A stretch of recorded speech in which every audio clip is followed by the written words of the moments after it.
আসসালামু আলাইকুম। আশা করি সবাই ভালো আছেন। আমি ভালো আছি। দেখেন কাকু কি বানাতে আছেন? গুলগুলা। কত টাকা পিস? 5 টাকা পিস। বাবা কেমন লাগতেছে? কেমন লাগতেছে? দেখছেন আগে এদিকে হান গুলগুলা না? এটা হচ্ছে গোলগোলা। হ্যাঁ, আমরা আছি এখন শাহ ইরানি মাজারের পাশে।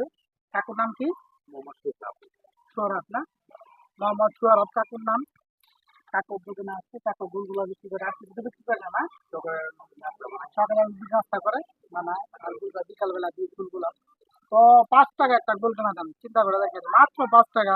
অনেক বড় বড় গোলগুলা গুলা, এবং স্বাদ খুবই স্বাদ। আমার কাছে খুবই ভালো লাগছে গুলগুলা। কিন্তু আমরা গ্রামের যারা আছি, গ্রামের মানুষ তারা খুবই পছন্দ করি। শহরে মনে করি এটা তেমন এটা মর্মটা বুঝবে না, ঠিক আছে? আমরা গ্রামের মানুষ তো, এটা আমরা খাইতে অনেক ভালো লাগে। এই আর কি, গুলগুলা 5 টাকা মাত্র দাম, আমার কাছে অনেক ভালো লাগে এবং খুবই সস্তা এই আর কি। তো আপনারা যারা আসবেন শাহ ইরানি মাজারের পাশে যারা আসবেন, এখানে পাশে থাকি কাকু সুয়ারব কাকু, ওনার দোকানে আসবেন, পাবেন ইনশাল্লাহ। এবার গুড়ের, হ্যাঁ, এটা হচ্ছে গুড় বলতে গেলে যে খার, আমরা খার বলি, হ্যাঁ, খারের গুলগুলা। সবাই আসবেন, খাবেন, ইনশাল্লাহ। আশা করি ভালো লাগবে। ধন্যবাদ সবাইকে।